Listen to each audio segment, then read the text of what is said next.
Have you ever bought or rented a videotape that wasn't quite right? You're listening to Truth or...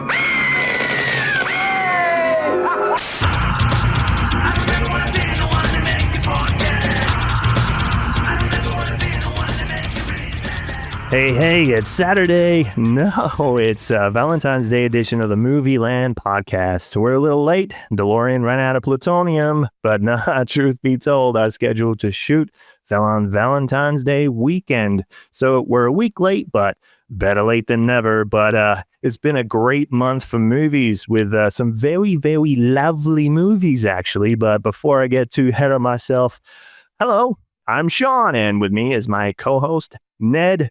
Hey, buddy, nice shirt. Look at that. It's fresh, it's new. Look at that, Movieland. Feeling very nostalgic and finally fitting in with you, Sean. Hey, looking very distinguished, man. Very distinguished. But yeah, did you throw any romantic movies into your Valentine's Day weekend? You know, this may come as a surprise, Sean, but not really. As far as romance went this time around, it was kind of AI romance, if you will. Companion and a movie with Megan Fox. Have you seen that? I forget the name of it, but she is basically an AI as well. I did catch that one. The name slipped my mind as well, but I did catch that one. So did you see Companion at the cinema? I did. I went to the cinema to see this movie. Well, not really to tie it in with Valentine's Day, but yeah, it was a fun ride, and very much these AI robot movies taking over the cinema at the moment, Sean. It really seems to be a trend, like when movies say like Armageddon, for example, when that came out, you had Deep Impact. It's like everyone's kind of taking notes from each other. It's like, what are they doing? Oh, let's do our own version of that. You know, it's fine. I'm cool. That's like a contender of who did it better. Or Otherwise, did you go to Companion solo, or did the missus tag along? Yeah, the wife was there for it too, and she thoroughly enjoyed it. And we're both thinking that we need to get an AI at some stage, but I'm not allowed to get a good-looking AI like Megan Fox. So I'm allowed to get an old English woman in her late 70s or something, she said, when the AIs do come about. I got you. Yeah, no. Well, yeah, I went to a Companion solo. The missus knew that this one was going to be side waved crazy, especially like as a barbarian. So I'll get my review of that later because that's on the big screen section. But the missus wanted to check out Bridget Jones's new diary, which was I hadn't actually seen the other two. So I made that very clear that I was not ready to binge watch the first two to watch the third, but I was okay to watch it with her.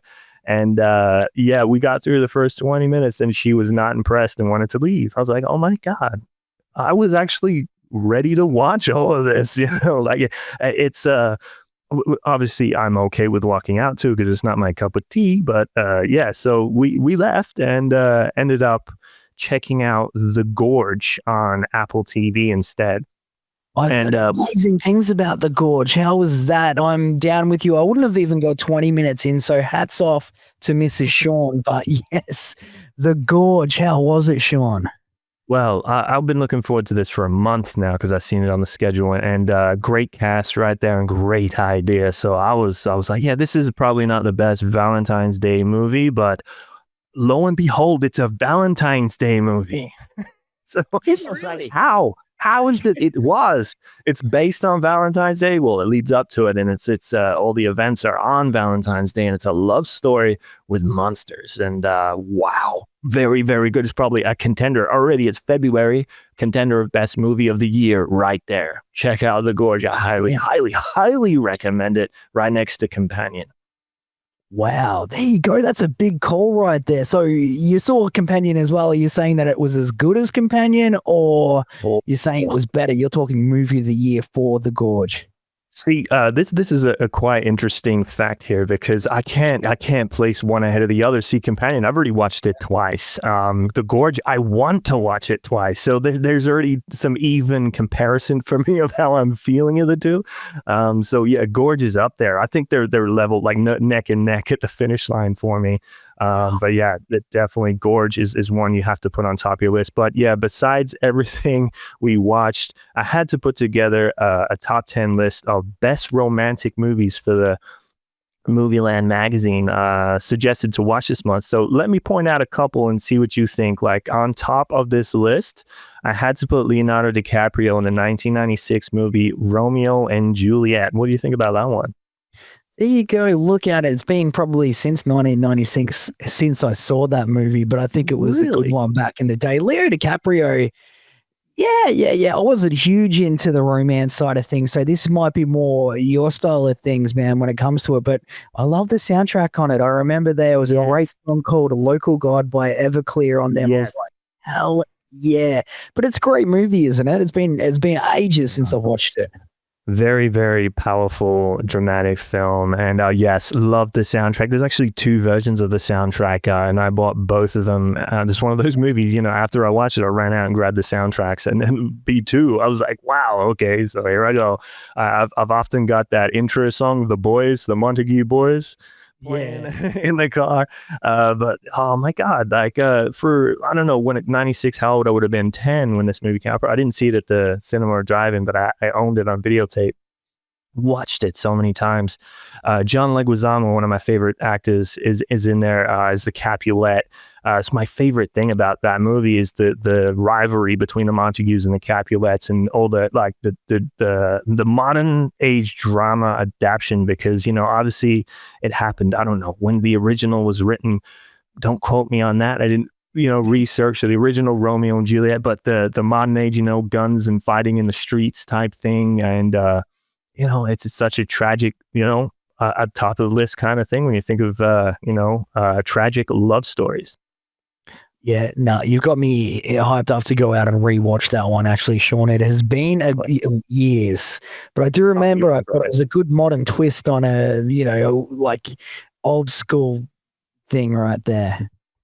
Yeah, absolutely. Well, another one I felt was controversial, but I put it in there anyway. I think Queen of the Damned, it has to be in that top 10 romantic list for me. The guy's, a vampire, and he's been like, he hates himself, and he has this very brief moment with this vampire goddess, and like he just can't stop thinking about her. It goes back, she's gone, and he writes all these songs about her to try and get her back from the grave. I'm just like, yeah, this is a pretty hefty love movie here, if you didn't think of it that way. Yeah, great way to look at it there. And Queen of the Damned's popped up a couple of times recently on the podcast now, with the romance and the best in vampire movies as well from a couple of months back. Go ahead and sue me, everybody. I repeat myself until you've watched it or watched it again. Buy it. Yeah, no, definitely. Love the soundtrack on that one. And Up is another one. Disney's Up. Have you seen that one? No. Oh, that's romance. There you go. See, I know nothing about Disney's Up. I can't lie. Disney's Up. Oh my God, it will catch you in the feels. You start crying within the first 10 minutes of the film. And that's a kid's movie we're talking about. Wow. Yeah, I'm not crying 10 minutes into Bridget Jones's Diary for different reasons. Like that's the real reason why we left the cinema 20 minutes in. I was crying like crazy. You're embarrassing me. I want to watch the other two and then come back and watch this one. I'm not fitting in. No, I'm all for these films, watching with the missus. Another one that I wouldn't have watched on my own, but the missus suggested, was the one called The Fault in Our Stars. Have you seen that one? I definitely have not seen The Fault in Our Stars. Right. What's that about? Don't jump under the table, buddy. There's a lot of romantic films that I've seen, but this one's, oh my God! Again, another one you're just gonna cry and cry and cry. Like, even as me, like I'm admitting it. You probably won't get through it without feeling something. There's two like kind of cancer patients, if I recall, and they fall in love, and like I can see where it's going. But I'll leave it as that. That one's great. But then on the lighter side of things, 50 First Dates with Adam Sandler and Drew Barrymore.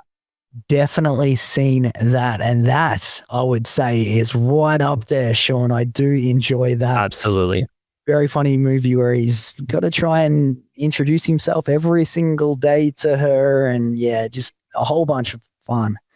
Yeah, you gotta love someone a lot to make them fall in love with you every day. And that film, funny, great, romantic. I mean, Adam Sandler's great, especially got like The Wedding Singer as well. Like he's right up there. He's probably one of the greatest actors of all time for sure. But yeah, last on my list, the romantic list. I will get through it. This is it. I had to put it there. Another one from Leonardo DiCaprio, Titanic, has to be up there as one of the best Valentine's kind of romantic films, I think, in history.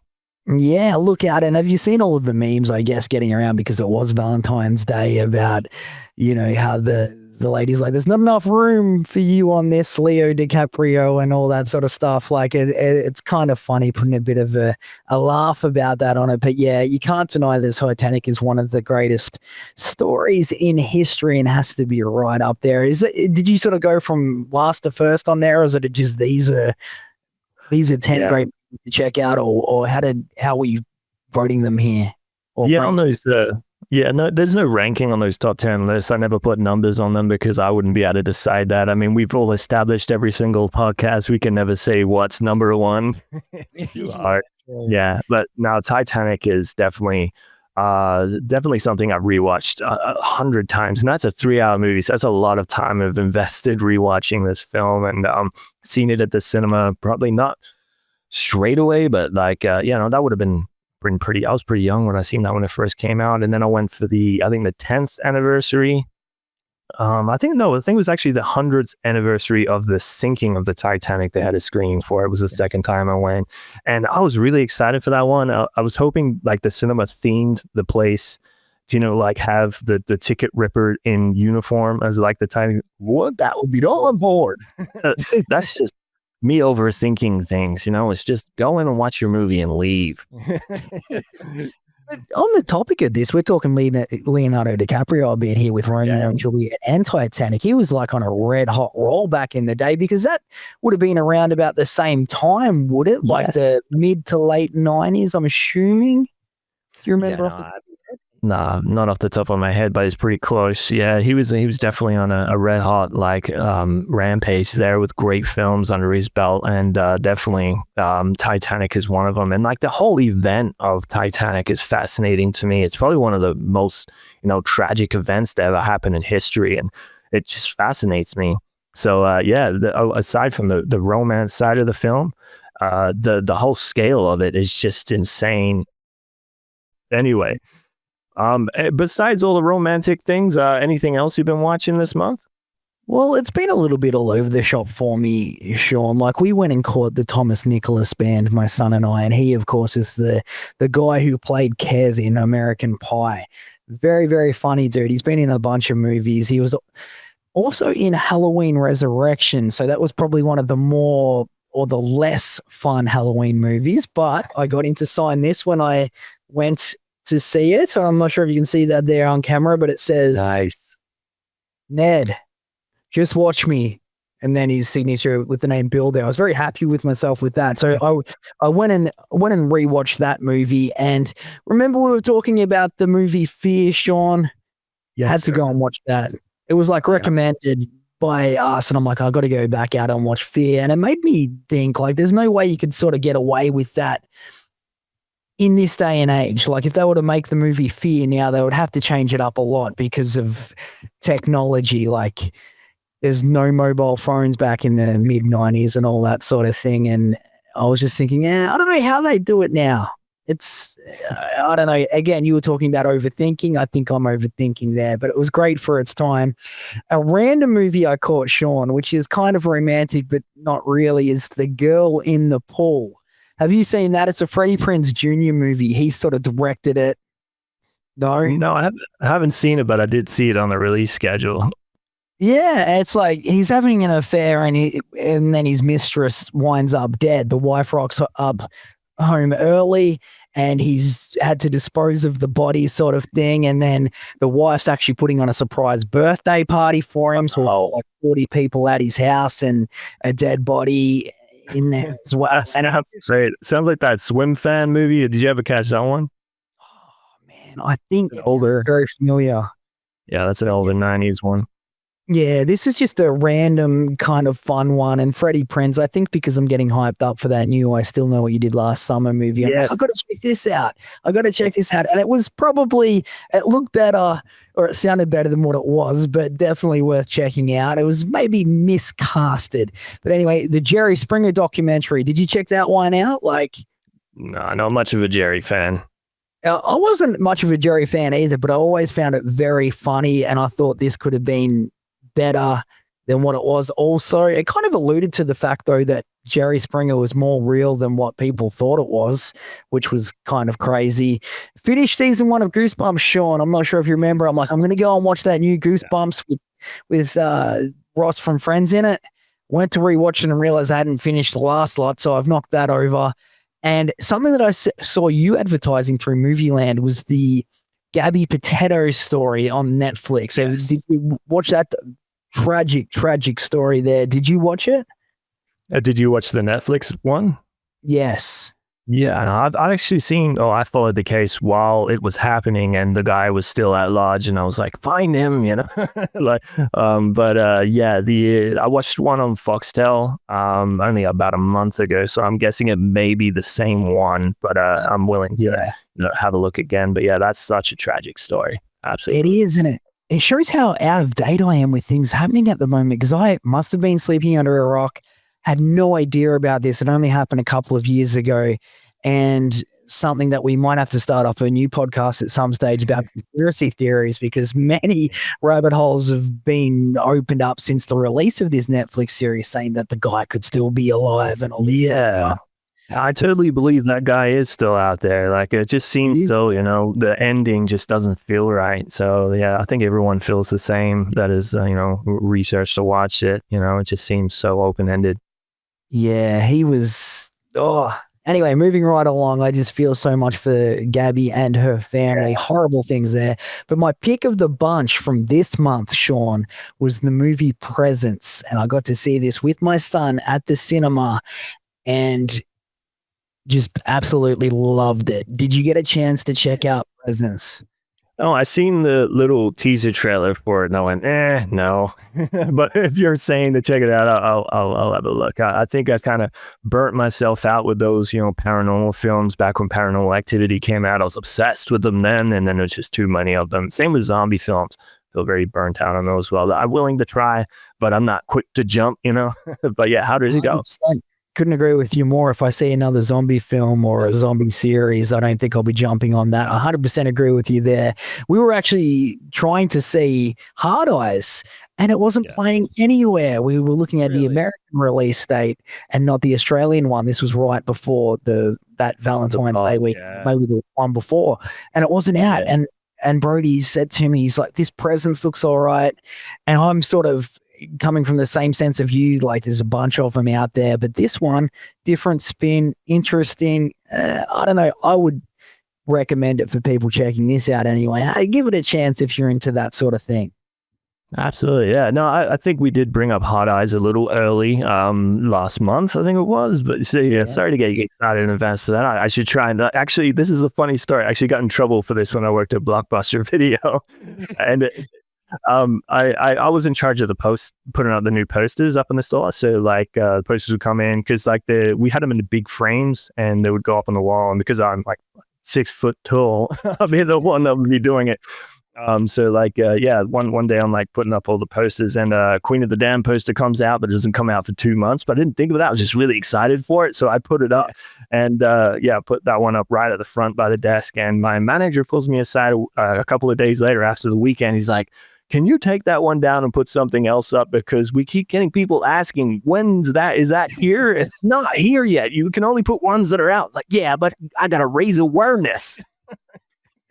Yeah, you got to build the hype, Sean. I'm all of that crap right there. Exactly. You had me like, I'm hard on this, man. And unfortunately, it just wasn't in cinemas yet.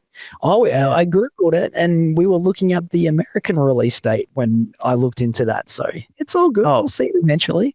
Yeah, that's a little odd how Americans, get it a little bit early. It's not great. We should all synchronize. So we're at a time where I think we can do that. I think like back in the 90s, it was even worse. Would be like a month, 6 to 12 months out of sync. So, but yeah, so Hard Eyes is something we're covering today. So we'll get to talking about that. But yeah, before we move on, I've got to ask you: are you about to jump under the table again? Did you watch Alien Romulus yet? Well, I'm not sure if I imagined doing this or didn't, but I'm pretty sure I texted you about this, and I got 1 hour into it. on Friday night and then fell asleep. I've got 42 minutes to go. So far, so good. So I'm half there. I did see the text message and I thought, oh, maybe he'll get through it. And I won't ask him anything until the podcast so I can get a fresh perspective on the situation. Was it that boring? No. I'm enjoying it so far. And that's the reason I turned it off in the end. I'm like, I want to be, 100% of this. So far, so good on Alien Romulus. And by the end of this season of the Movieland podcast, December or whatever, 2025, I hope to have watched the whole thing. Yeah, we'll leave it for the last minute and then get your 2-page review in the Movieland Magazine. I've been quite busy with the movies this month too. I went to the cinema twice. Well, the first thing straight off the bat, I had the choice of Flight Risk or Companion. I could not hold my breath for Companion any longer, so that was the first one I went to. My review is still coming later on. On top of everything else, Icon Pitches, Mel Gibson's company sent me some complimentary tickets to see Flight Risk. So I was like, I'm on my way to see Marky Mark on the big screen. Marked my calendar to see Marky Mark on the big screen. And you're talking about Fear. So I wanted to revisit that too, but haven't yet to. But just seeing him as the villain again was fantastic. Highly applaud. He owned that movie. Not really talking negatively about anyone else. We had another co-star in the film, actually, from the movie Predators, who played a pretty good villain in that one. So there's a good cast. It's all confined into the plane, the whole film. But I love this, especially the very end scene is great. Yeah, it wasn't a contender of the best of the year, but it's definitely entertaining, and I had a great time. So thank you, Icon, for those tickets. Do recommend checking it out. Yeah, there you go. So it's in the plane the entire time. You sold me on this on the last podcast. So I'm like, I'm going to go and see Flight Risk, but out in the middle of nowhere cinema. And it hasn't got hard eyes either. So I'm gonna have to go to the big city, I think. But I'm glad to hear that you got to see it, and complimentary. Look out. Yeah, thank you so much, Icon. And I'm looking forward to more. Actually, Icon put on another film this month that I didn't get to see at the cinema because I'm not prepared for more than 2 trips at cinema a month, but there was so many this month, so I just missed it. I prioritized wrong, and then it got pulled from the schedule, so I didn't get to see it. Icon released, and Mel Gibson directed and starred in Monster Summer. That's one I gotta wait to come on demand now because sadly missed the screening of that. But other than the cinema, I've been binge watching some stuff on Netflix. This TV show called Outlast. It's like a Survivor series, kind of. I started on season 2, and I just couldn't get enough of it. It was actually really, really entertaining. I tried season 1, but didn't like it. So I do recommend season 2 if you're into that Survivor kind of thing. Another one, pretty sure this is on Netflix, Behind Her Eyes. To say like the least, the first episode, I wasn't sold on it, but for some reason we just kept going because it's kind of one of those mystery kind of, you want to know where they're going with it. It kind of starts off like an affair between a married couple and a guy with some other girl. But then it's like the wife's done something really intense. It's like, oh, what has she done? So I kind of like just stuck with it to find out what she done.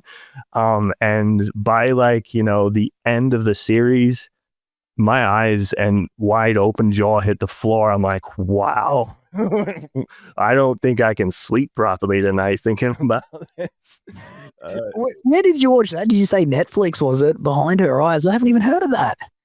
Pretty positive that's on Netflix. And yes, like I said, stick with it. The first, the first kind of episode and 2 just kind of seems like, generic kind of affair kind of show. But yeah, wow, I loved where they went with that one. Do highly recommend Behind Her Eyes. And moving on, Prime Video released the Tom Green documentary. Wow. I really, really want to see this. Big fan of Tom Green. Been watching his, TV show and his specials. One of my favorites is the Tokyo Subway Monkey Hour. Have you seen that one? I haven't. A lot of fun. Watch that one. But yeah, just actually got to meet Tom Green on one of his comedy stand-ups here, and I got a photo of me and him, but I've not shown anyone because I kind of geeked out a little, and I look like a little child next to him. I'm like, what was wrong? I don't get it. I can relate. When I met the Kev from American Pie, I met him, also geeked out a little bit, and I'm not looking at the camera. I'm looking at his influencer light that was above him, and I look like I'm staring into I'm a deer in headlights. And then you're just like, anyways, I want to see your picture. You're going to have to post it up here on the Movieland podcast page. I believe that would be excellent. It's not going to happen. And Tom Green documentary is great. It does a big,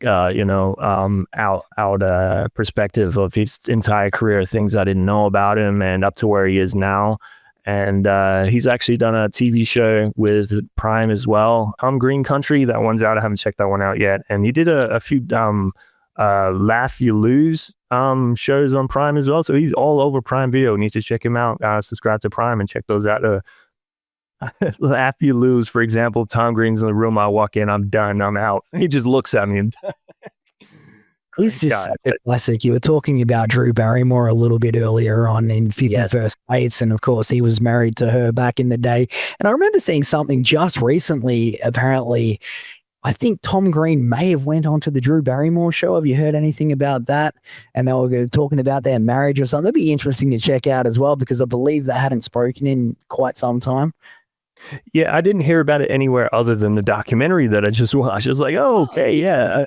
I did know they were married, but I didn't know the extent of it. I didn't even know if they got divorced. So that's, as loosely I knew about him personally. But the documentary covered that. So it seemed like it's up to the T, like today, of like what he's up to. Oh, really? So it covered everything. So it was great. It's definitely recommend for any Tom Green fans to check that out. But other than that, last time at least, I watched Major Payne 3 times in a row yesterday for no reason whatsoever. Major, one of the best movies ever. And I've slotted that in for tonight after I finish up here, Sean. I'm definitely going to rewatch that. Just one of those films you just can put on in the background and just listen to it if you're not watching it, just see it. Like I like, weirdly enough, stopped listening to music as much as I used to. Like, instead of putting on music, I got a movie playing in the background, listening to them talk, listening to their songs during the movie, the score. I don't know. I even put it on to sleep. Okay, well, make sure to grab your popcorn and follow us, because we've got the ultimate guide for new releases at the cinema and all of the streaming services combined. Plus, we'll uncover some hidden gems I'm sure that you may have missed. Prepare your watch list, because it could never get full enough. Be sure to follow us on social media and check out our website at movieland.au. If you enjoy the show, don't forget to like, subscribe, and show us some love. Your support means a lot. We also release a free digital magazine every month, which is where some of our discussions are drawn from. And might I say, that digital magazine is the best. And I go to it quite regularly, Sean, and we are here to guide you through the best content to watch, whether you're planning a movie night at home or hitting the cinema. So first, let's check out what's playing on the big screen.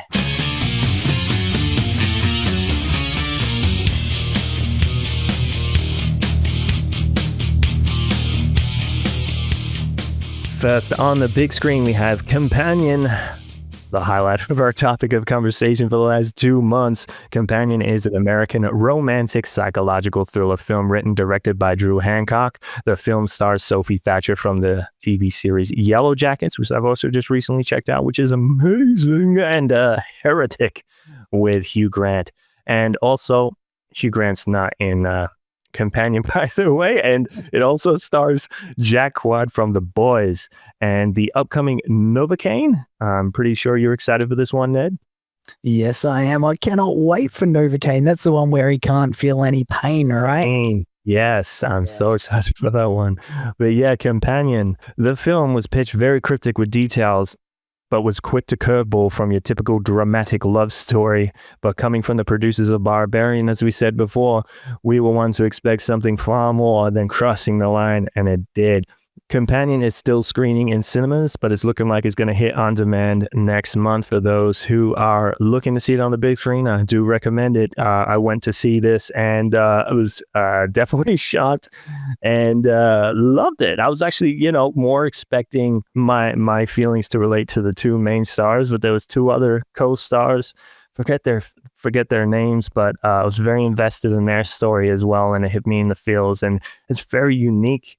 And I loved the way they did this film, obviously everyone knows it's an AI kind of robot kind of film. So it's like, love robots. And I just love everything about this film. As I said, I've watched it twice now and definitely buying this one and highly recommend it. Yeah, we can't talk about that one any more highly. We both checked it out. We both went and saw it at cinemas and both loved it. So I'd say that definitely...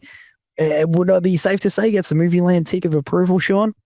I think I put that on there pretty quickly.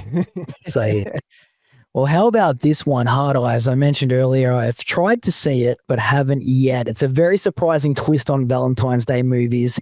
Putting aside the simple drama and turning it upside down, Hard Eyes blends humor, romance, and horror in an unexpected and thrilling way.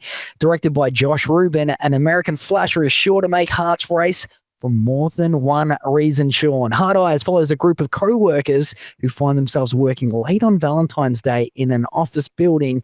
What begins as a mundane work night soon turns into a terrifying ordeal when the infamous Hard Eyes killer mistakenly targets them. The Hard Eyes killer, known for his gruesome slasher-style murders and hunting obsession with Valentine's Day, has a habit of targeting couples on the most romantic day of the year.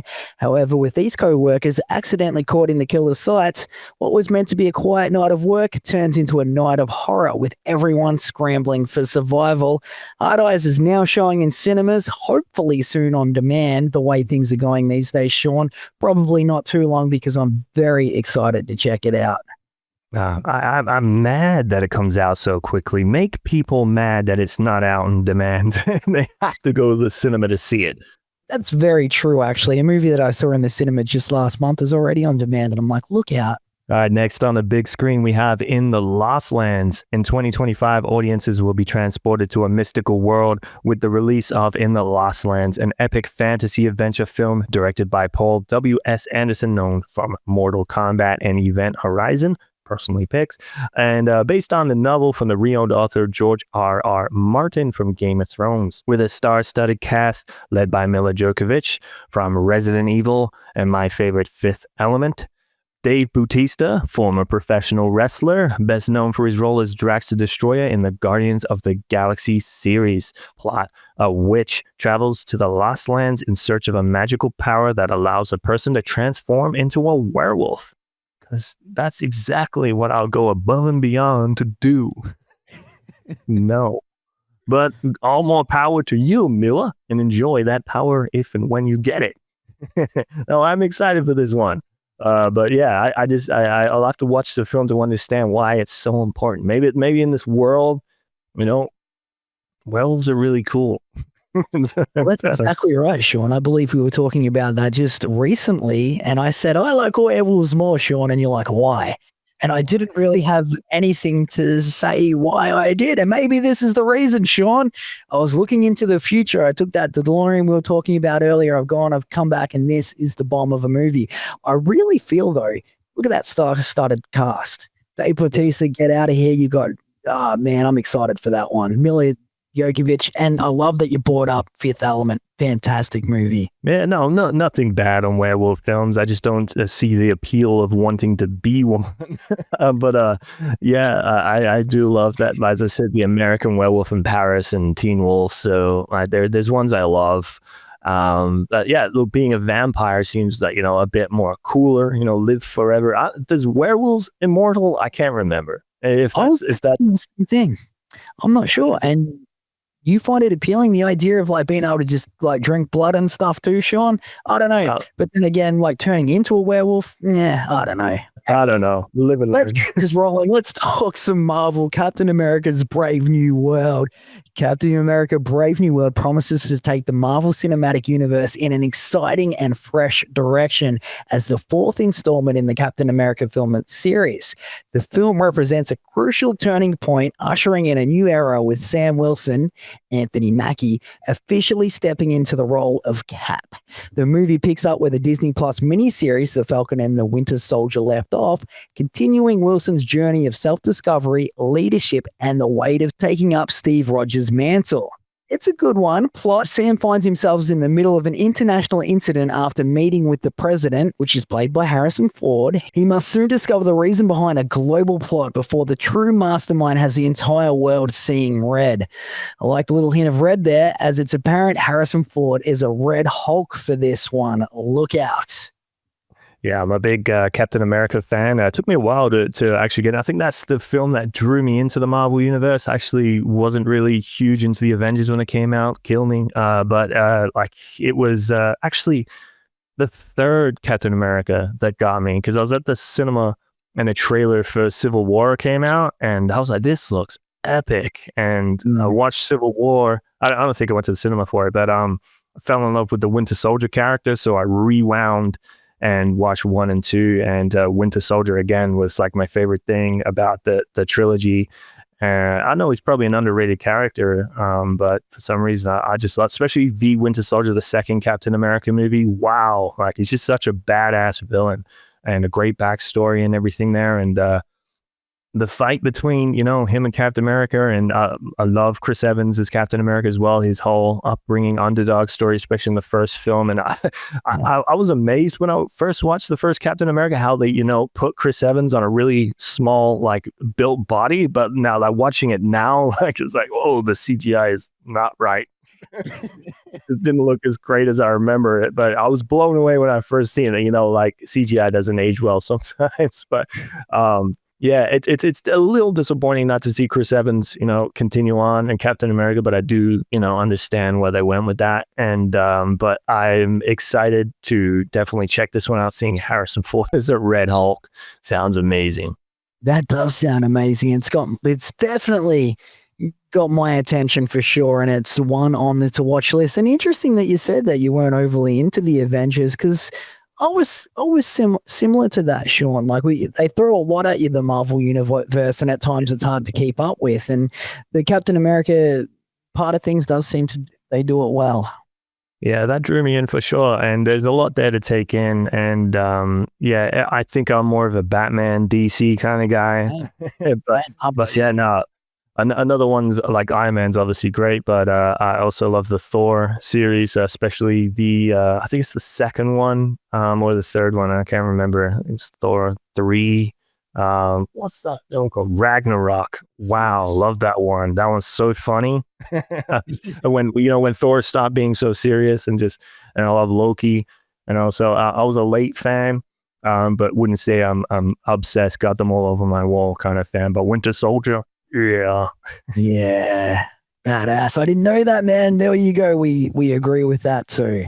But yeah, just under the radar on the big screen before we move along, there's a film called The Monkey, which is currently screening at cinemas. I did see this on the release schedule, but me not being so much into the horror slasher films, I kind of just put it there and didn't really research on it. I should have, because there's been a lot of controversy surrounding this film, with cinemas handing out slips of warning, being warned to get through this film, kind of like how Terrifier movies get those slips, like, saying like this film looks to be insane. That's the first thing I heard of it. So I'm like, okay, that got my attention. I kind of looked at the trailer and I watched 5 seconds of it, went, yep, I'm interested. It's a Stephen King movie as well. It's the twin brothers Bill and Hal find their father's old monkey toy in an attic. A series of deaths start. The siblings decide to throw away the toy and move on with their lives, growing apart over the years. But obviously the monkey finds his way out of the attic, I guess. Because I don't like spoilers. I'll just kind of dive into this one head first, I think, as soon as that one comes on demand. Yeah, it's funny that you say that, because that was one of the trailers that I saw when we saw Presence, and I hadn't heard much about it either, but that has just must watch written all over it, because I guess I am into the slashes and all that sort of stuff. So being a Stephen King movie looks pretty terrifying, disturbing. I didn't think it was that bad though, where they had the warnings when you're going into the cinema bad. So look out. I think that's a marketing scam, maybe, but I'm definitely intrigued, as I'll definitely check that out for sure. Alrighty, well at Movieland, we recommend checking out event cinemas across Australia. You can relax, unwind, and indulge in Gold Class, the first-class cinema experience. With exclusive lounge access, in-seat service, and fully reclining seats, get the star treatment today. Or upsize your ticket with VMAX Big Screen. Big sound and a big way to upgrade your seat. With giant state-of-the-art digital screens showing the latest Hollywood blockbusters. At Event Cinemas, you can be rewarded for doing what you love, seeing movies.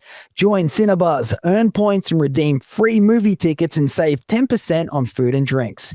Join now and save at eventcinemas.com.au.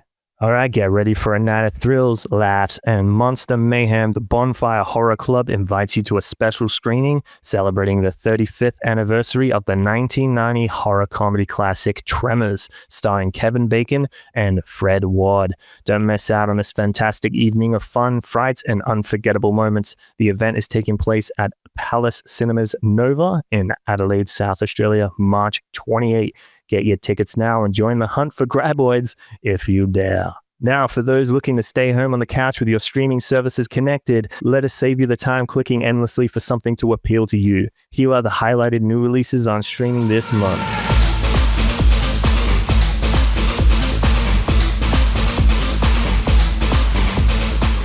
Now, because of the delay of this podcast, these titles are now available to watch, but in release order, in case you missed it, Amy Schumer and Will Forte star in Kinda Pregnant, a comedy about pretending to be pregnant, then accidentally falling in love. Try to explain that.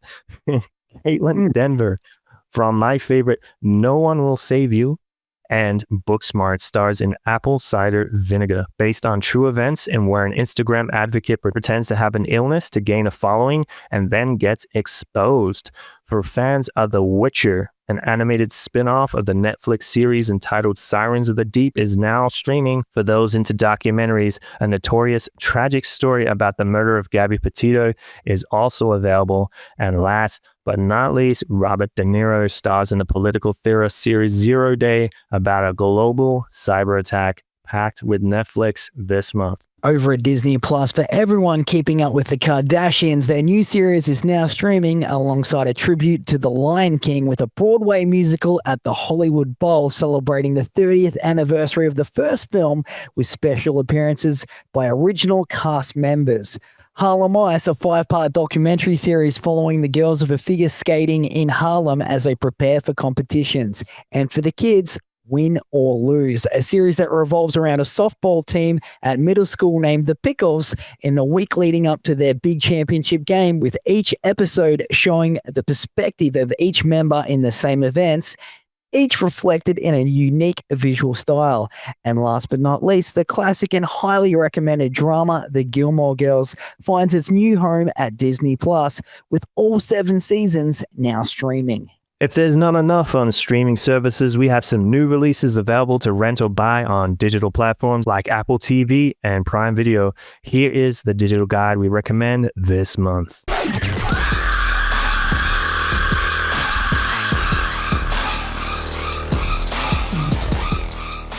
Sonic the Hedgehog, the third installment into the epic adventure series, is now available to rent or buy on digital, starring the iconic Jim Carrey and featuring Keanu Reeves as the title villain Shadow. This one is a must-watch and highly recommended. Oh yeah, Nosferatu was quick to fly onto demand after haunting the cinemas over the Christmas holidays. We had a big chat about this one last month, starring the powerhouse Bill Skarsgård, who has taken on such epic roles lately as the Crow and Pennywise the Clown in the reboot of It. Nosferatu also features Lily Rose Depp, who is Johnny Depp's daughter, and this one is a major dramatic piece of art. The highly anticipated biopic Girl You Know It's True is now available to rent or buy on digital, shedding light on the dramatic rise and fall of the 80s and 90s pop duo Milli Vanilli. This film attempts to unravel the scandal that shook the music industry to its core. For those who lived through the 80s and 90s, the name Milli Vanilli likely conjures up some images of two grim performers who topped the charts with the hits like Girl You Know It's True, and they won multiple awards, including a Grammy for Best New Artist in 1990. However, the seemingly perfect image was shattered when it was revealed that the duo did not actually sing their own albums, and on stage, they lip-synced, leading to a scandal that would forever tarnish their career and the perception of the music industry. Well, I guess there's so much more to the story, and I'm excited to definitely check that one out.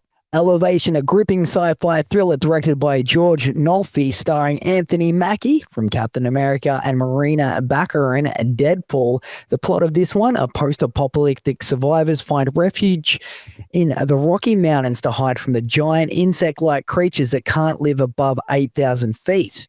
However, when one of them needs life-saving supplies, they risk it all to venture into the danger zone.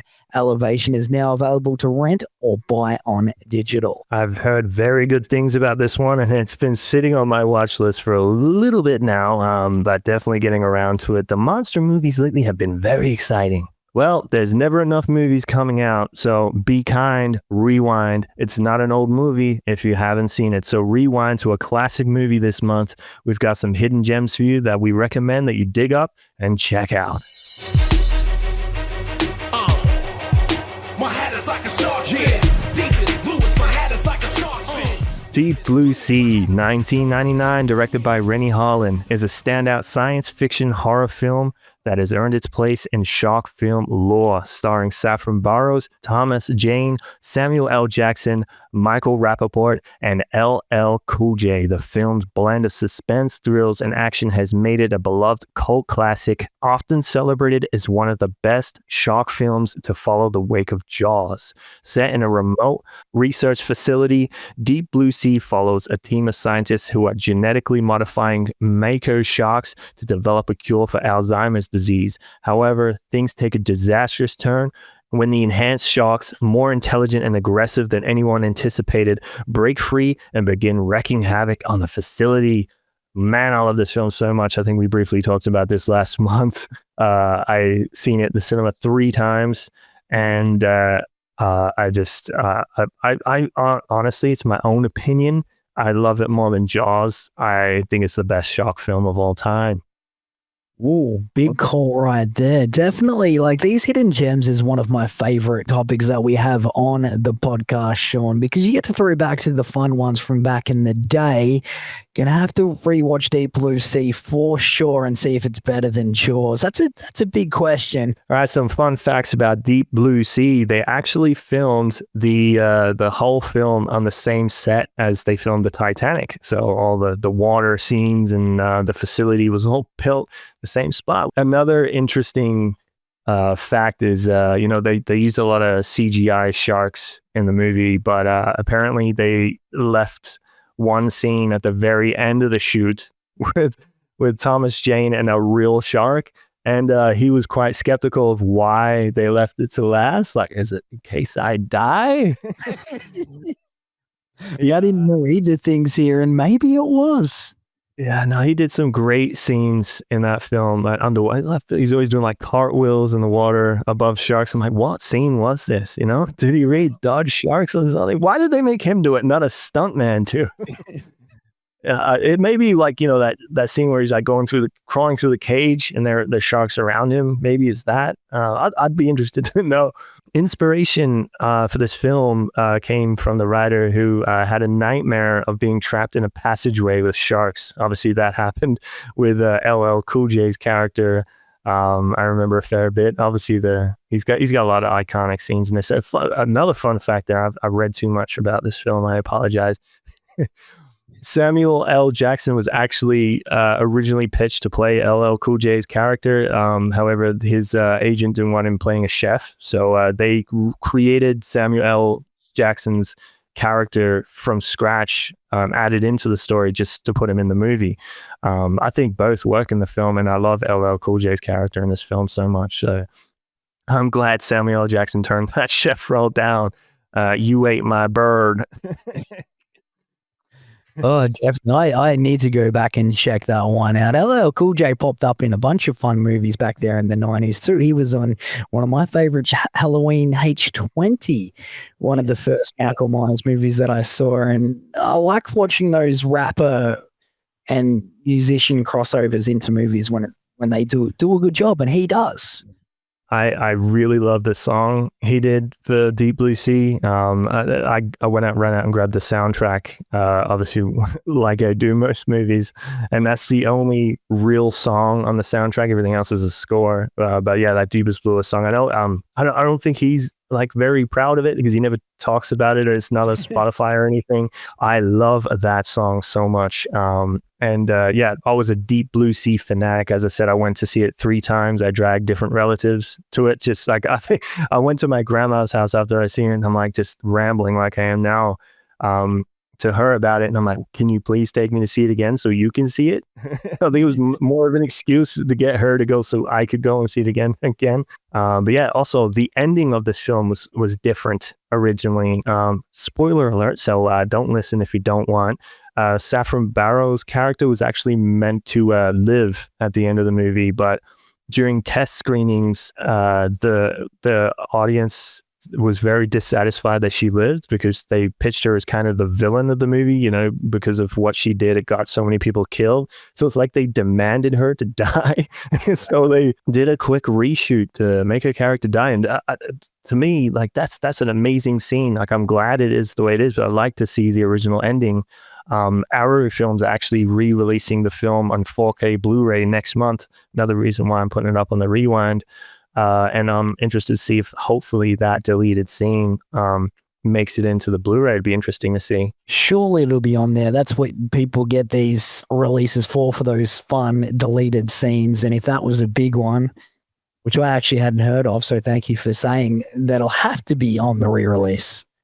One last fun fact from this one. At the start of the film, Thomas Jane pulls a license plate out of one of the shark's mouths. And that license plate is actually the same license plate code from Jaws, when Jaws has a license plate. So I only heard that one recently and didn't know that. So that's cool. Get out of town. That is crazy.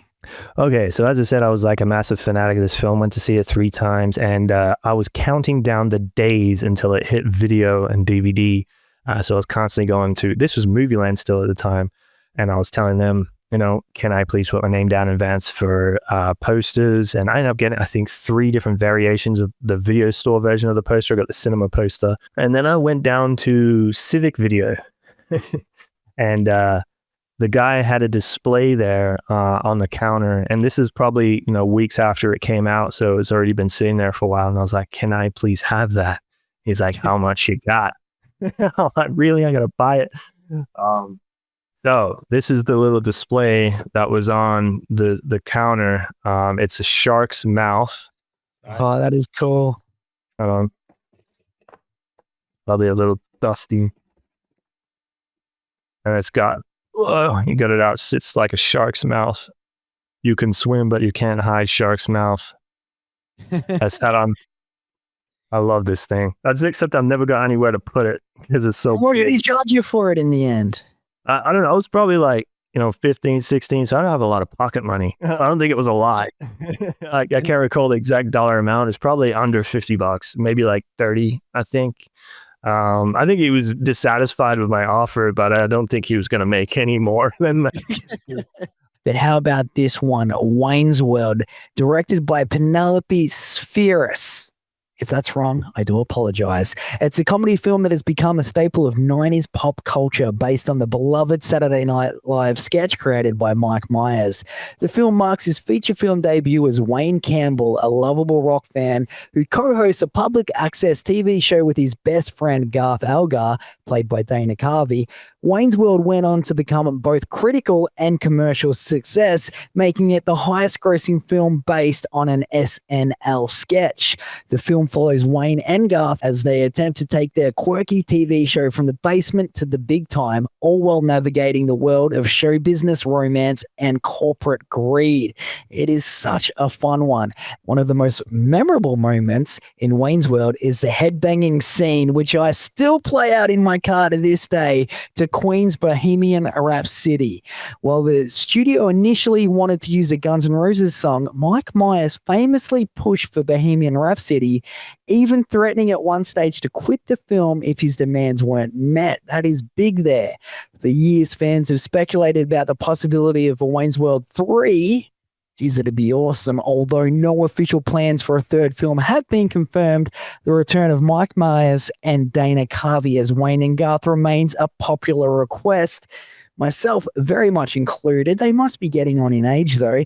The chemistry between the two leads, along with their beloved characters, would no doubt lead to another hit if the time ever comes. And you could go for that old school throwback feel, sort of old Beavis and Butthead, old Wayne's World. It'd be a bunch of fun, Sean.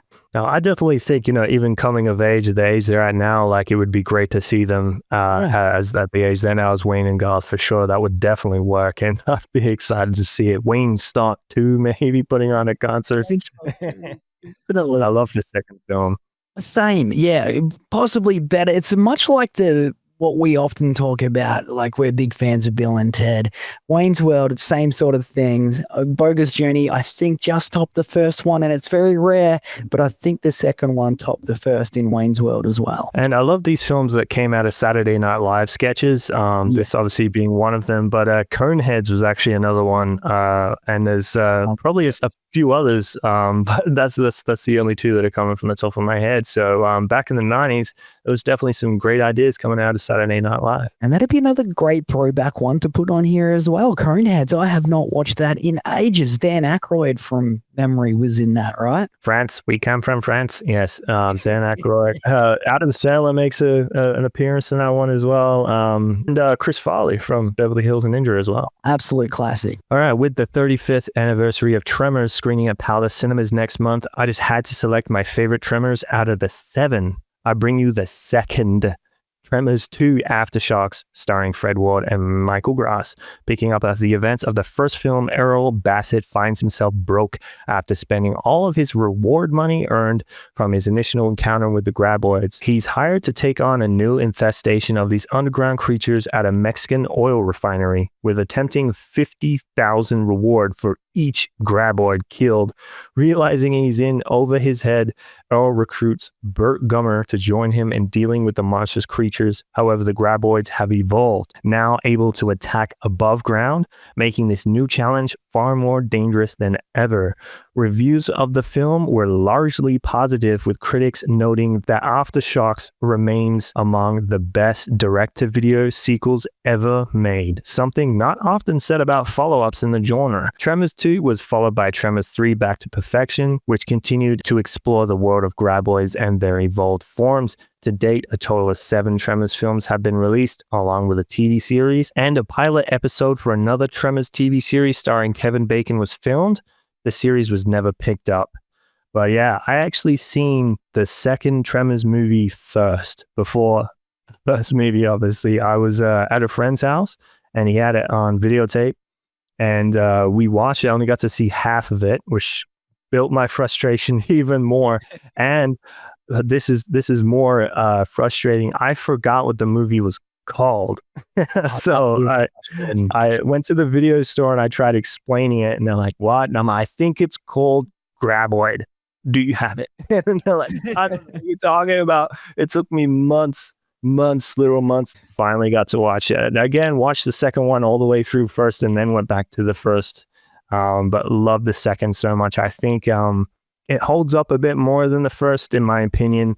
The first one's a lot more comedy, horror, and the second one it has more horror to it. Like, it's more scary. Like, it's got more tension to it. And I love the characters in that one a bit more. Like, no offense to Kevin Bacon, love him.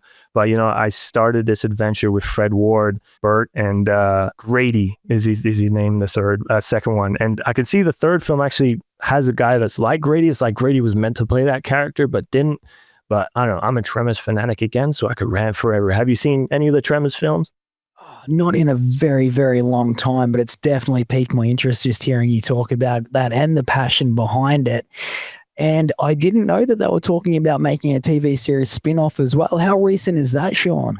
Oh, they filmed a pilot with Kevin Bacon returning, and they released the trailer. No, they didn't release the pilot. They released a trailer for the pilot and trying to get it picked up. But it was like about a year after they released the trailer that they announced that no one picked it up. So only a trailer of this exists, and it looks amazing. And what's really disappointing is this is the perfect time to, bring the original cast back, because Fred Ward unfortunately passed away. But he was still alive while they were doing that, and they were talking about reuniting Val and Earl, which is Kevin Bacon and Fred Ward's character in the TV series, and obviously Burt Gummer, who's been in practically all of the Tremors films. So that would have been a great time to, bring everyone back together, reunite, and do an amazing Tremors tribute. And that's what makes me even more mad that'll never happen now. Fred Ward passed away, so it's like rock, paper, scissors. Rest in peace, buddy. Yeah, for sure. And out of everything we've spoken about today, I think that's going to go right up on the top of my to watch list there. Going to re-jump into the Tremors universe. Thank you for bringing that up, man. It's always a difficult one, and I'm lucky enough to pick out two here. And I went with Wayne's World first, and I've stuck with the comedy thing, but a little bit newer one here with 30 minutes or less. This is I tend to find myself getting into a bunch of these kind of movies, Sean, that throwback, sort of funny, don't have to think too much. And this is a great example. 30 Minutes or Less is a 2011 American action comedy film directed by Ruben Fleischer, starring Jesse Eisenberg. The film's plot revolves around Nick, a slacker pizza delivery driver who is living a rather mundane life in a small town. His world is turned upside down when the two bumbling criminals kidnap him and strap a bomb to his chest. They demand that he rob a bank and deliver the money in 30 minutes or less, or the bomb will go off. The tone of 30 Minutes or Less is a bit of a balancing act. While the plot hinges on a high-stakes action and tension, its strengths lie in its willingness to embrace over-the-top situations and witty dialogue. The characters' quick-witted banter and the ridiculousness of the circumstances give the film a fast-paced comedic rhythm. While it may not be a movie for everyone, it remains an enjoyable ride for fans of fast-paced comedies with a touch of action. If you're looking for a light-hearted and laugh-out-loud movie with a dash of criminal chaos, 30 Minutes or Less is a solid pick for you.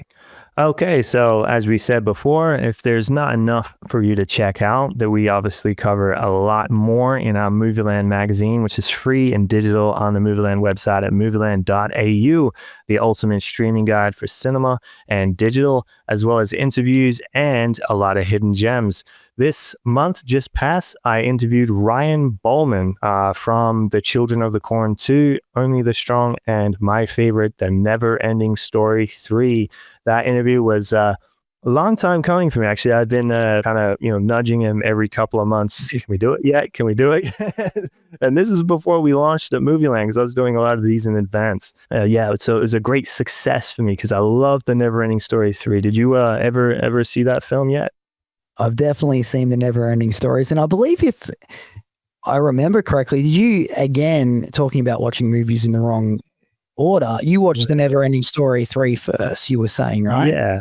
Yeah, absolutely. And that's the one with Jack Black in it. So, it was, I was very big on, obviously going to the video store, but as also going to Target and buying retail videotapes. And The Never Ending Story 3 just kind of, I was kind of limited when I was a kid to G and PG by my mother. So like that one, I was like, oh, that looks kind of cool. And bought that, so I owned it. And I even hosted my own cinema day at primary school. I asked the teacher if I could bring in a videotape on Friday, and they're like, is it G? I'm like, yes, it's actually G. And so like I got a great memory of hosting my first movie day at school, and it was for Never Ending Story 3, and the whole class was laughing. It's a kid's movie. But like I said in the interview, most people would bash on it because it's nothing like the first and second, which are a lot darker and intense. But me watching it first, I seen it as a family comedy film and loved it for that. And like obviously, I rewound and watched the first and second and loved them too. But I'm one, like you. I don't like ranking films. I just kind of like them all kind of equally. So like all three are great films. It's amazing too that you've sort of gone full circle and now you've been able to chat to one of the guys that played a character in these movies too, which is really cool what you're doing there. And now I've got to re-say what I said before, because now I have to check out your Ryan Bowman interview before I check anything out on my watch list. That'll be it, man, because I haven't got around to that yet. But you're saying it was a bunch of fun. He was a great guy. Absolutely. He's got some great stories of working with Jack Black. And I actually dug into a lot of behind the scenes footage that even he hadn't seen before. So I was doing a lot of digging on making this interview pretty presentable. Because it's a big chat. We actually spoke for about 3 hours, but the interview's cut down, to an hour. But we personally chatted for a long time. And what's more crazy about this is because of the time zone differences. He's in America. The time he wanted to interview in his time zone was 5 o'clock in the morning for me. And so in the interview, you could probably see the black under my eyes. And I'm just like, it's really, really dark. And I'm trying to talk quiet because everyone else is asleep in the house. But no, I was up straight away and excited to do that interview. As I said, I was waiting months to talk to him because, he's a member of the bully group called the Nasties in the Neverending Story 3. And I love that group, love the chemistry he had with Jack Black in the film. He was basically, bouncing off Jack Black the whole film with banter, and it's hilarious. So it was very fun and exciting to finally talk to him for sure. Oh, that is awesome right there. Well, rewinding to Movieland Memories, we're kind of talking about this before. The only thing I could really think of the comparison to how we are today in media, where you can pretty much, you have your sights on a movie that you want to watch, especially if it's available not at the cinema at home or either one, you can just go and watch it. Then like back in the day of videotapes, something's at the video store you want to watch, you go there, you gotta hope it's in stock. Maybe they got like 4 or 5 copies. Even like Blockbuster, they could vaguely keep up with it because they probably had 10 copies, but 10 people go get that new release, you ain't getting it. Yeah, having the stress of being able to watch what you want is one thing I don't really miss. I remember my main stress comes from the Mortal Kombat movie because I wasn't able to see it at the cinema. So I had to wait for it to come to videotape. And every time I go to the video store to get it on the weekend, it was never there. So that was the worst. Already waiting 4 months for it to come from the cinema to video, and then waiting extra months because everyone was renting it out every single weekend. I actually owned the cardboard cutout before I seen the movie. Lucky you liked it. I was like, yeah, lucky I like it. Or it's just a nice collectible item there. So no, I hate the film. I just put it there to just find myself. But again, as we were saying before, like, films are at the cinema now for like a month, and then they're on digital a couple of weeks later. I feel like I would give that up in a heartbeat to go back to the way we were, because it makes films more important than now. We kind of, shift things off and watch the little pieces of it and put it off. When you rented a film back then, you had it overnight or a week. So you had to sit through and commit and watch that film and watch it then and commit, especially like cinema too. Like the film's only playing at the cinema for a month back then. Then you had to wait 8 to 12 months for it to come to video sometimes. So exactly. It's like important. If I want to see this year, I better go to the cinema.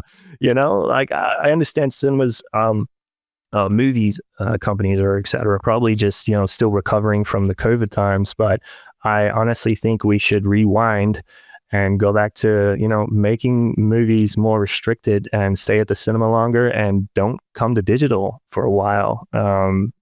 How do you feel about that?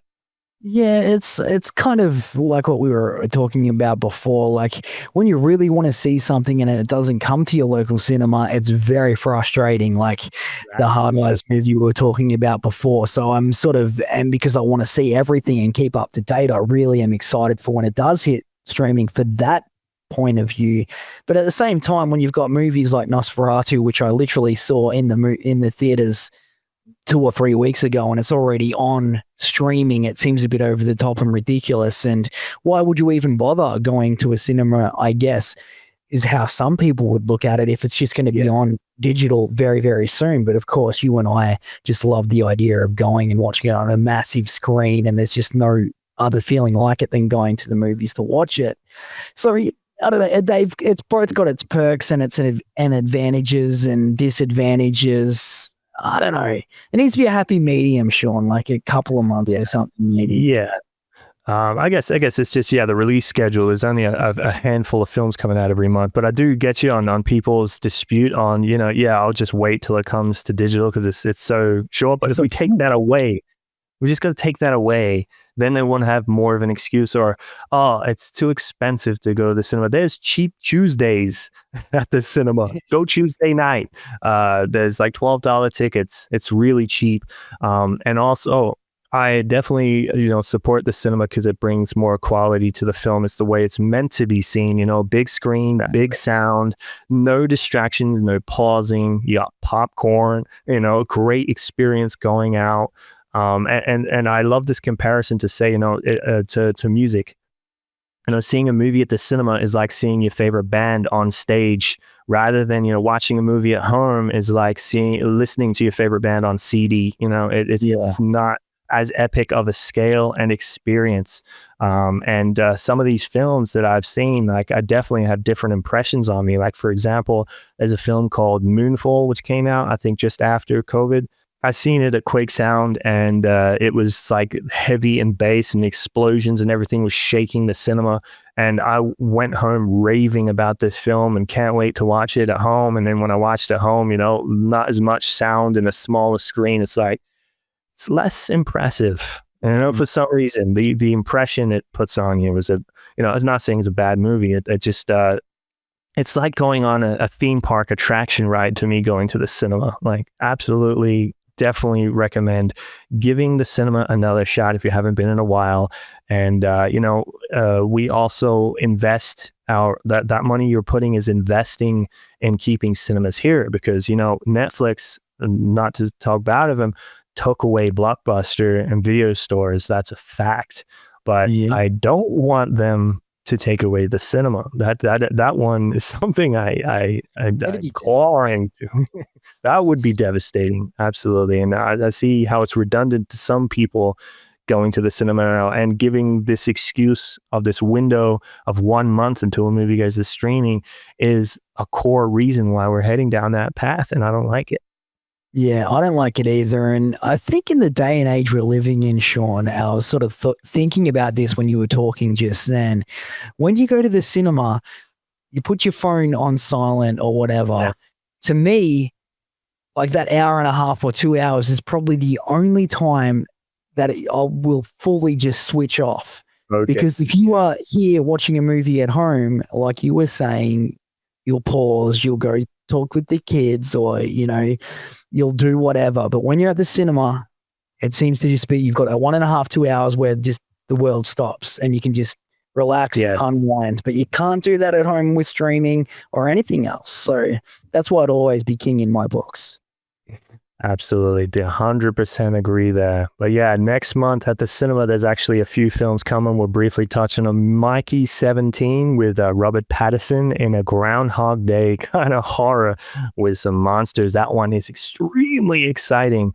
Cool. Check out for sure. Again, the Looney Tunes are back on the big screen with the Day the Earth Blew Up Daffy Ducks movie. Can't wait to check that one out. Robert De Niro in Alter Nights. And we got Jason Statham in Working Man. Those are exciting. Yeah, a couple of big movies coming up and looking forward to discussing those next month, Sean. Yeah, and on the horizon, we got the Minecraft movie in April. Until Dawn, based on the PlayStation game, Novocaine, and also the hype of the Mortal Kombat movie is real right now with the posters revealed. I cannot wait for this new Mortal Kombat movie so much. Oh yeah, and I believe there's a magazine upgrade coming. Yes, I can't say too much, but because the podcast is a bit delayed, you're going to see this next week, so it's not a long time. New look. Obviously got a new interview in there as well. This one's done by a foreign actor who's in a film that I love. I can't wait to release that one. And also, not sure if it's going to be the next magazine, maybe the next one. We've got a new mascot for the kids castle section, and I think everyone's going to be extremely excited who it is. A real retro 90s icon. I'm lucky enough to know who this one is and excited for it, Sean. Well, another thing we just want to touch base on is we have a YouTube channel, Movieland AU. We have a lot of movie trailers, obviously the interviews on the video side of things, the podcast, the video version of the podcast, and the audio is on there. We also just added a new addition to the playlist section on the YouTube channel. I created a movie soundtrack playlist, which is like over 7 hours long, I believe, of this, what I think is the best songs from movies. So I do recommend using YouTube Music for this one, as obviously there's a lot more available there. There is a Spotify version, but Spotify doesn't have every song available, unfortunately. So I do recommend checking the YouTube playlist version of that. So yeah, head over to Movieland Australia on YouTube and subscribe and hit that notification bell. Always keeping it packed with content. And Instagram is where we're mainly pushing at the moment. So if you're on our Facebook or wherever you're following us, get on Instagram, Movieland AU. Make sure to check out stories too, because I'm always keeping up to date with trailers and always keeping up weekly with cinema and streaming guides and rewind guides every week. So yeah, Instagram, where is that? And yeah, thank you so much for staying with us on another episode of the Movieland podcast. We'll look forward to speaking to you only in 2 weeks because we're delayed doing this one. So it's going to seem like you see a lot of us very quickly. Yeah, look out. Well, Sean, you had to go over there and show your lady a good time for Valentine's Day. I'm sure people understand. I just want to say to everybody, stay tuned because we're about to hand off to a retro overdue report with our friends Glenn and Ben from the Good Movie Monday. And they're going to have a movie to review for you. So that's stay tuned for that. But again, Ned, thank you so much for joining me, buddy. Thank you, Sean. It's been a whole bunch of fun. Looking forward to catching up again very soon and talking more movies with you and going back over the movie watch list from this month. There's some big ones. Absolutely. Don't forget to be kind, rewind, and do not do your homework without wearing headphones. Repeat.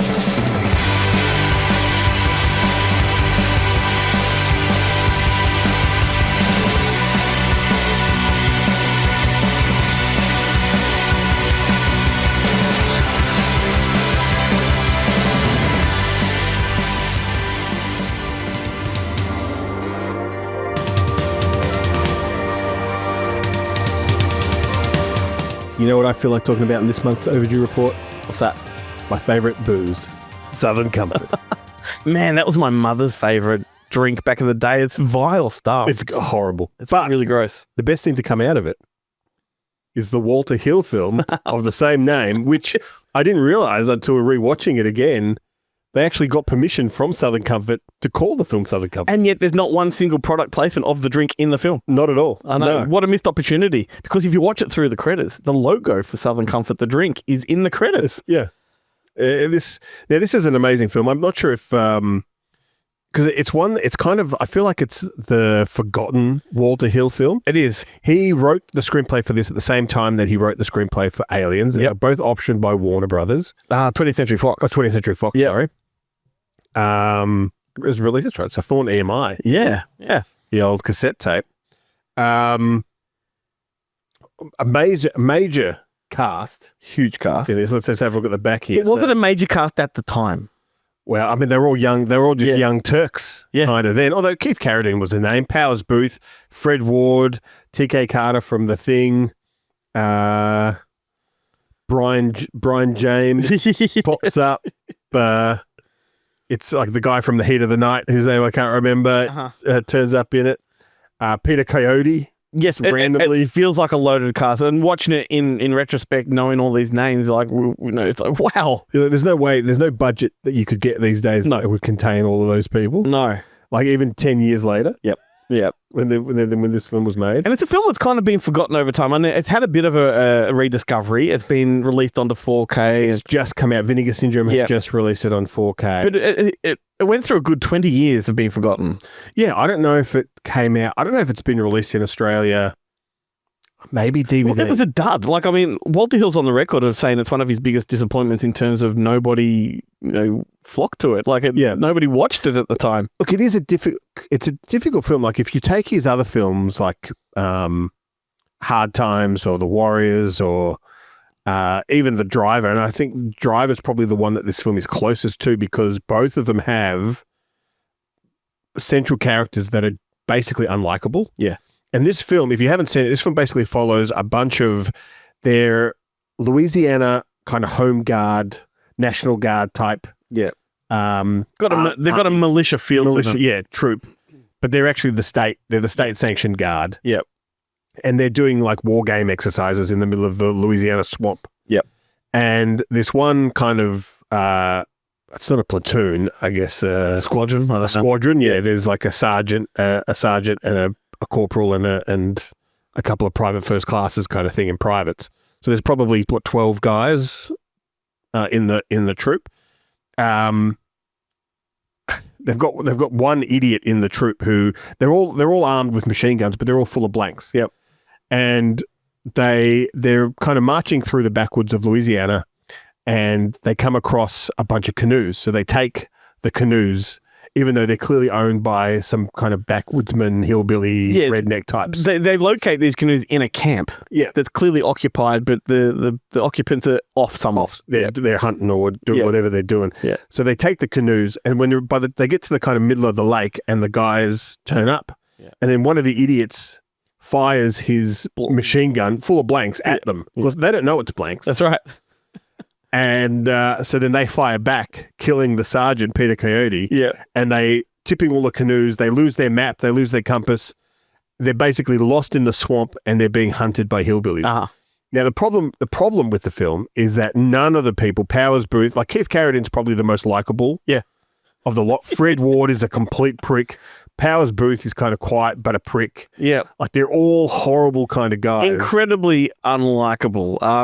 And I think had they been, and the backwoodsmen are actually the heroes of the film. Yeah. Even though you don't ever get to see them, you never get to hear them talk really. They don't have many scenes. So it's hard to empathize with anyone in the film. Yep. Take that out. It is great. I'll bleep you. Bleep me. That's how passionate you are about it. Yes. It is mother trucking great. It is. Look, it's a movie that kind of I love and hate in equal measure because I think it's a very laborious film. Like, it really trudges on and takes a long time for anything to happen. And in those between action sequences, you're just stuck with all this dialogue between people you don't like.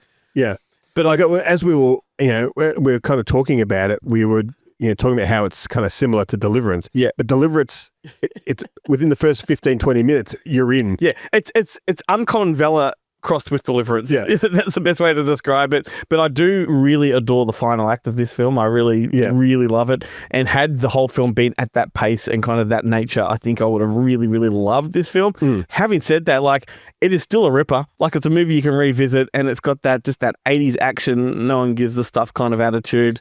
Yeah, and I do think it is, I feel like it is I said at the start, a forgotten Walter Hill movie. So if you like Walter Hill movie, like Extreme Prejudice, I think was another one that kind of had slipped past a lot of people's radars. Walter Hill is so prolific that he's going to have movies that slip under the radar. Yeah. You forget stuff he's done. You get sort of just eclipsed by all these huge things he's done. So like, to the point where Imprint have done a box set, a Walter Hill box set, and that barely scratches. It's not even his biggest hit. Mostly forgotten. Yes. Excellent. Well, I'm glad we had a chance to talk about this one, shed some light on it. Like we said, the Vinegar Syndrome 4K is magnificent. I'm sure there's other ways to find it and watch it. But, sometimes you've got to make a bit of effort if you want to watch movies, Like, you can't have everything at your disposal on streaming.